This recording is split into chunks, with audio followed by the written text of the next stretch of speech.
Hey folks, welcome back. We've got a 1994 7.3 Powerstroke pickup truck in here with it's a long crank before it starts. Actually, it was a no start at all. It was just a crank and no start the very first time I worked on it, because it's been sitting around for quite a while, 4 or 5 years without running. We've had a bad mechanical fuel pump. So that's basically, if you got one of these long crank no starts or whatever, the first thing you need to do is check the fuel pressure. And on these older 7.3s with that mechanical pump, yeah, you probably want to see at least 45 50 psi or something like that. They'll start with less, but there's going to be a difference between whether it starts or whether it runs good or not. And there's a lot of information out there as far as specs go, because there's different generations of these. Once you get into the 99s, you get rid of the mechanical fuel pump in the back. They've got a electric fuel pump that's in the frame rail, so that's a little bit different, but it's all relatively. You need to check basically to make sure you've got fuel pressure. Now, it was the first thing that we didn't have, and then this thing consistently just takes a lot of cranking to start. We know that our glow plug system is working based on checking the solenoids, or this solenoid right here, and then checking the glow plugs themselves and everything like that. We might go through that in this video. I don't think so, because this is basically just what are we going to check to figure out what we got going on, because there could be a number of things. You could have a leak in an injector, or you could have a weak high flow or high pressure oil pump. But I'm going to show you how you can kind of check that and try to figure out what's going on. Basically, once this thing does start, it runs fantastic. This one's sitting here, I think it's about 122,000 miles, which is a relatively low mile pickup for a 94. So this thing has done quite a bit of sitting around in its life. So anyways, we're going to get a scanner hooked up, and I'm going to show you what's going on. Okay, so this is what we got. We're going to check here this first and see what happens here. This pickup's been sitting in here in the shop now all weekend without running at all, so I know this thing's going to take a long crank to get started. And what we're going to mostly watch is this ICP pressure and how slow it builds up. So we're going to cycle the glow plugs again, and then when we crank it, just watch that. You're going to watch the IPR, which is the next pit up right here. It's going to go up to, I think these 7.3s go to 50%. I think it's the highest. I can't remember. Maybe it's 60. I really don't know. But that's about where it's probably going to go. And that's going to be about right. So, and then you just watch the pressure, as we crank it. So here goes.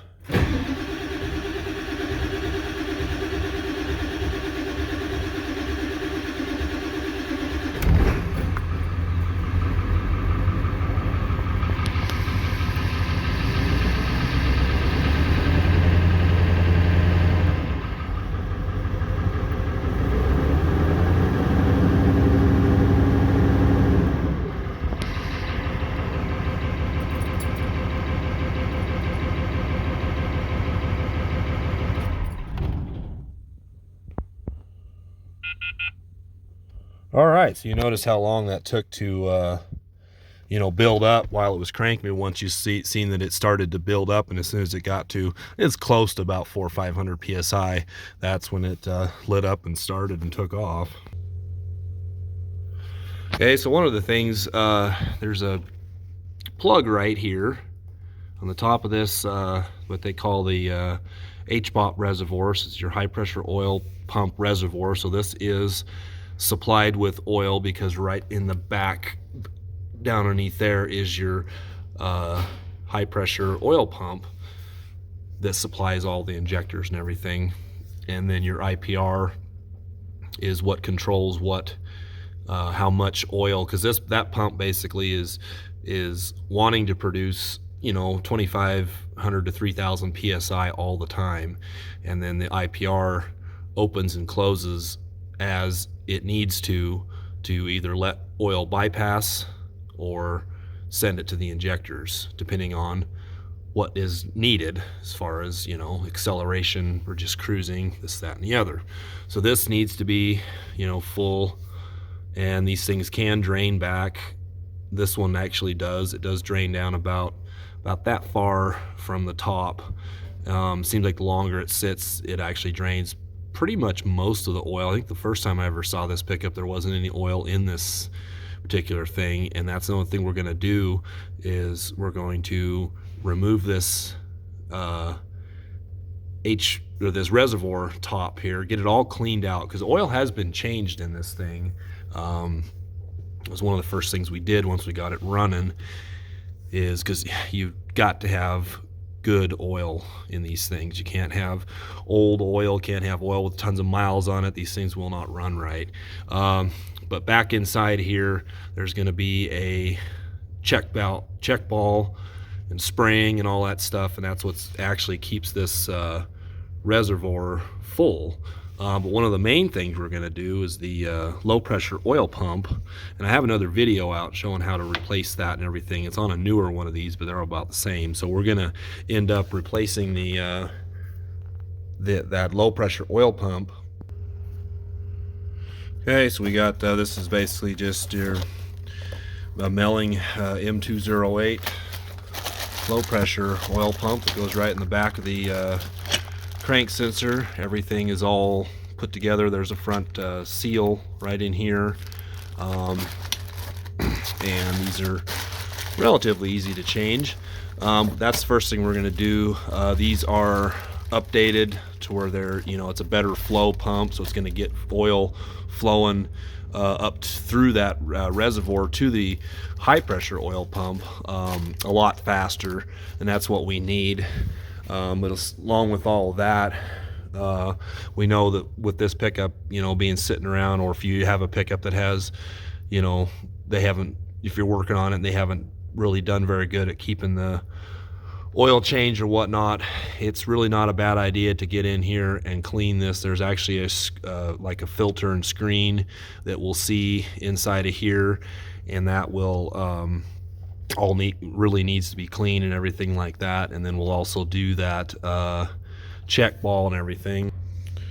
Anyways, this all came from a kit that I got from off of eBay for about, I don't know, $48, $50, somewhere around there. But there's a plug on the back there, just like this. So we've got that. We've got the actual check ball O-ring that goes on the plug there, and then the spring right there. And then then where the part where the ball seats right here, they call this thing, Ford calls it a plunger, piston plunger or whatever, I don't know, but there's a name for it, but that's really what kind of gets pressed in there, and that's what seats that ball on there.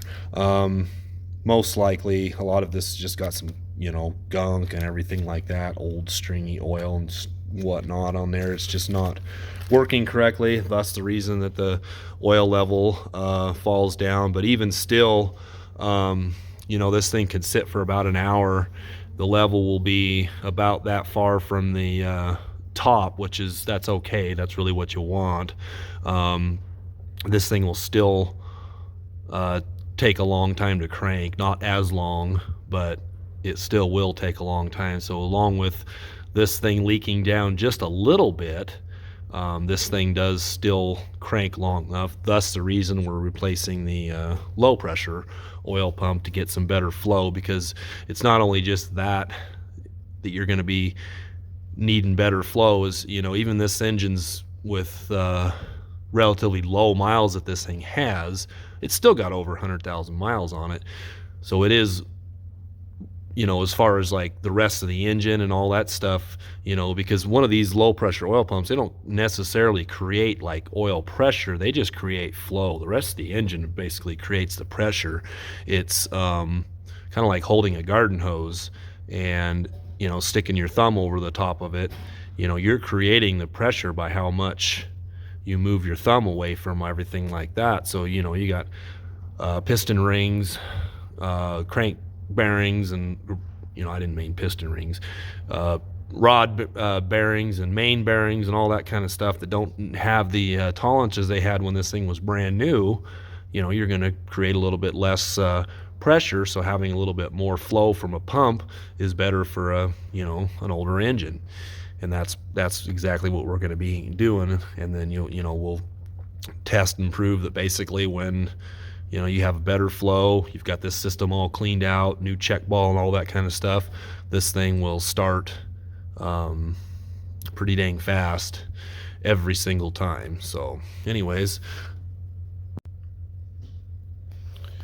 okay, so the first thing that we need to do is we need to get in here, remove this plug, and we need to, you know, somehow or another, whatever you've got to make this, you know, better is, you know, we need to suck the oil out of here. Now that we have had this thing running, it's better if you can just leave it sit. I had to start it up and, you know, demonstrate all that. So we have had this thing running, obviously.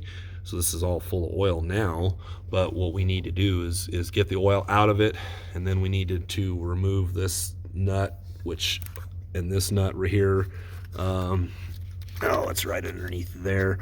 I think there's another one. Yeah, might be another, no, maybe not. Just get this bracket, you know, pulled away so that you can then get to these bolts, and then, you know, unplug this. You can leave it in place if you want to, and then we're going to remove this whole top reservoir cover and everything like that. So another good channel to watch is Custom Works. He actually breaks down this a lot and actually talks about that check ball and all that kind of stuff. And you can actually, I don't know exactly which video it is, but I'd go there and watch all of them, to be honest with you. He can, you know, show this a lot better because he's got an engine that's all disassembled. When he has all this apart and everything, it makes it a lot easier to see. I can't do that because I don't want to disassemble this whole thing more than I have to. So anyways, you know, and there's gonna be a little bit of differences between this and a newer setup. You know, like this exhaust back pressure sensor right here on the newer 7.3s 99 and up, they are right back down in there. Not a huge deal, but that's just where they're at. Different top cover and all that kind of stuff. So, and then anyways, yeah, so basically we're just gonna be removing this top reservoir cover, and then we'll, you know, we'll go from there. So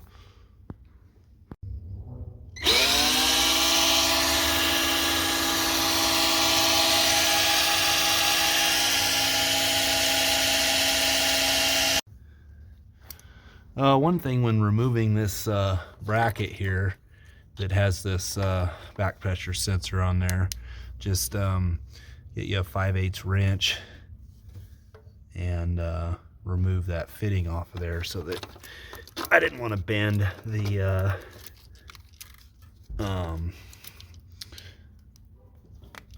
line that runs, this line right here, and so just remove that, and then you can get this, you know, out of the way. So all right, so there is the reservoir tank. Now I did kind of forget, or didn't mention before, these older ones are different than the newer ones, and I don't know when they changed this. I would assume it's probably 99, but it could be sooner than that, you know, being this is a 94, the very first one. But this comes off in the newer ones, and you just have a cover up here. And then this one apparently does not have a screen down in there. It's been a while since I worked on one of these older ones. I didn't remember that. So there is no screen down in there. that I can show you, but you know, we'll get all this cleaned out. Let's okay, so here's your gear for the high pressure oil pump, which it is right there. Right underneath the here, I'm gonna have to let's see if I can move this. Oh, that light is just so bright. I'll see if I can get a good shot at this. Okay, let's see how this works. Okay, so right straight down in there.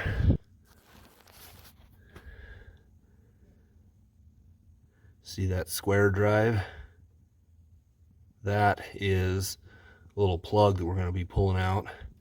And you can see, it's real hard to get focused, but you're going to have to go in there. You can kind of get straight on it with a straight, you know, just a 3/8 drive socket extension, you know, but we're gonna have to clean all that oil and stuff out of there. Wish this would just stay so I could point at it, but we're looking right there. That's what we're looking at. That's that plug we got to get out of there. So anyways, we're gonna do that.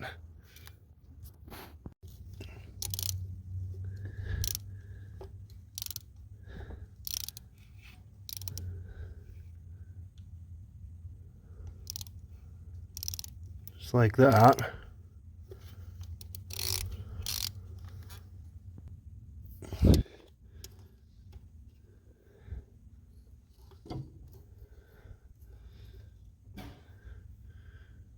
Okay, there's the first part of it. You can see, barely see the top of that spring right in there.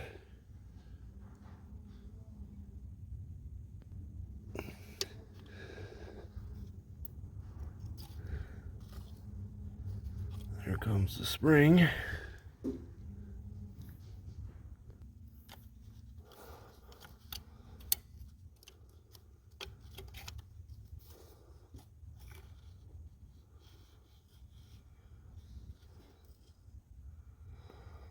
And there's the check ball. Okay, so with the ball out of there, there's that seat down inside of there. They're kind of sort of pressed in. I can't get a pick and really grab. There's just not any room to try to get down in there. And without removing like the high pressure oil pump and getting all them lines and stuff out of the way, like that one there, you know, this line here. But I've looked at it with the end of this light and everything, and I can really see that, you know, it's not beat up or anything like that. So we're just going to go ahead and not replace it, just drop the ball and the spring and all that back in there. Get all this cleaned up, new O-ring right here, and then this part right here is just silicone on there. So that's how we're going to put it back, but we're going to do a little better job than the way it was, because we're going to not have this stuff hanging inside of there. Anyways, so yeah, we're going to drop that spring and deal, but put all that back in place there. So okay, with that all put back together, we're going to now replace the low pressure oil pump. I said I'm not going to film that because I already have a video showing how to do that. So anyways, we'll get that done and we'll keep on going with this. Okay, so we got the new low pressure oil pump down there replaced. This is going to be the first start since we did all the cleaning and did that check ball and everything like that. This is still empty. Excuse me. No, you do not have to put any oil in it. That low pressure oil pump will feed it with perfect amount of oil that it needs. So you can add some. You can add a quart or some if you wanted to, but it's not necessary. So anyways, let's get this thing going. Okay, and let the glow plug cycle a little bit, and then here we go. Now we do expect this thing to crank a long time because of it needing to fill that reservoir and everything. So